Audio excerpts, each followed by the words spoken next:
सत्यमेव जयते दोस्तों। तो अभी आप लोगों ने बहुत सारे न्यूज में भी देखा होगा और बहुत सारे रील्स देख रहे होंगे। अभी बहुत सारे लोग स्टेटस भी चढ़ा रहे हैं। एक भरत तिवारी करके एक आज का क्रांतिकारी जिसको टैग मिला है, वो अपने गांव के लिए कब से लड़ाई लड़ रहा था, समाज के लिए लड़ाई लड़ रहा था। किससे? ये जो बड़े बड़े नेता लोग हैं, जो अभी इनके घर पे बहुत सारे नेता लोग आए भी है मरने के बाद। जब ये लड़ाई चल रही थी तब तक कोई नहीं दिखा, बट ये जब पुलिस ने नकली फर्जी एनकाउंटर में जब उसने सरेंडर कर दिया, आप सबने वीडियो देखा होगा कि भाई ने कंटाल के मतलब सिस्टम से परेशान होकर बंदूक उठाई, जब तब जाके पुलिस प्रशासन से लेके सारे नेता लोग की कुर्सी हिली। और ये जो सम्राट चौधरी जो बिहार के मुख्यमंत्री है, उनको योगी जी बनना था, मतलब योगी पार्ट 2 दिखाना था कि भाई अब तो रील कटेगी। क्योंकि भरत तिवारी की एक रील वायरल हो रही थी जिसमें उसके घर पे जब पुलिस वाले आए तो पुलिस वाले को ठसाया एक बंदूक दिखा के, चले पीछे ऐसा किया। तो सब जगह रील वायरल हो गई कि एक बंदे ने 10 पुलिस वालों को एकदम डराया, ठसाया। तो वो रील देख के भाई वायरल हुई। तो सम्राट चौधरी को ऐसा कि भाई मैं भी अपनी रील कटवा लूं कि स्ट्रिक्ट एक्शन मैंने लिया। ऐसा करके उसको पहले तो मेंटली अनस्टेबल घोषित कर दिया। क्यों? क्योंकि वो समाज के लिए, अपने जितने भी लोग थे गांव के, उनके लिए लड़ाई लड़ रहा था।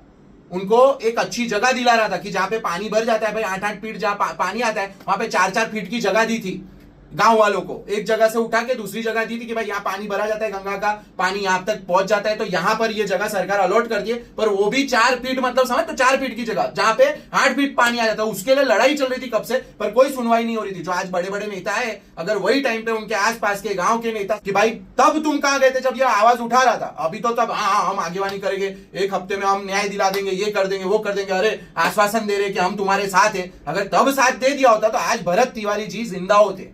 ठीक है, जिनको सरेंडर करने के बाद पुलिस वालों ने एकदम ओ सैल्यूट है पुलिस वालों को, मतलब अपने बच्चों को जाके घर पे बताएंगे ये कि कैसे बेटा मैंने कैसे एक, मतलब समझ लो, भरत तिवारी करके गैंगस्टर को मैंने गोलियां मार दी, वो भी धोखे से। जब उसके हाथ में गोली थी तब मैं जीप के पीछे छुप रहे थे हम लोग सारे पुलिस वाले।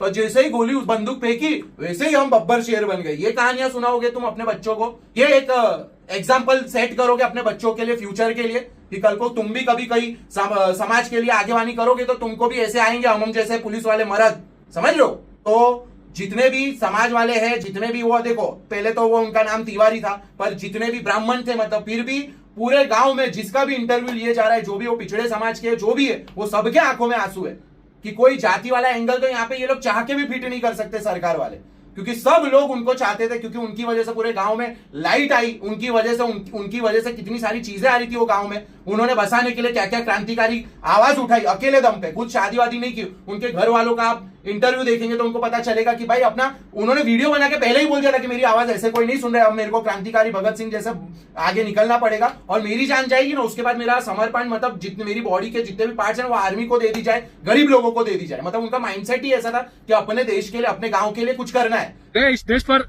100 जन कुर्बान, हजारों जन कुर्बान, सब कुछ कुर्बान।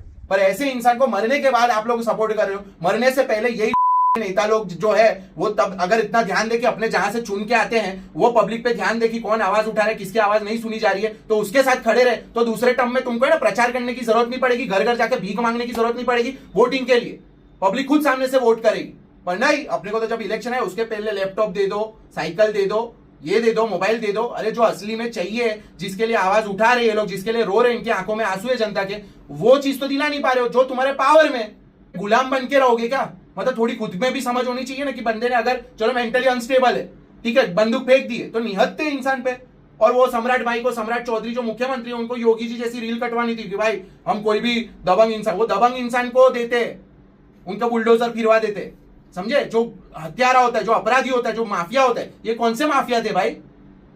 सरकार के खिलाफ आवाज उठा रहे थे, आम जनता के लिए आवाज उठा रहे थे, ऐसे इंसान को। अब इसकी अकल भी ठिकाने आई है मुख्यमंत्री की जब ये सब वायरल हुआ। तो मैं चाहता हूं जितने भी मेरे बिहार के भी लोग हैं ना, बिहार की जनता है ना, वो सब ये चीज पे ध्यान दे कि ये जो नेता लोग कभी भीख मांगना है ना वोट का, तो पकड़ के पहले बोले ये सब काम कराओ, उसके बाद इलेक्शन होने देंगे। इलेक्शन ही होने मत दो। सत्यमेव जयते।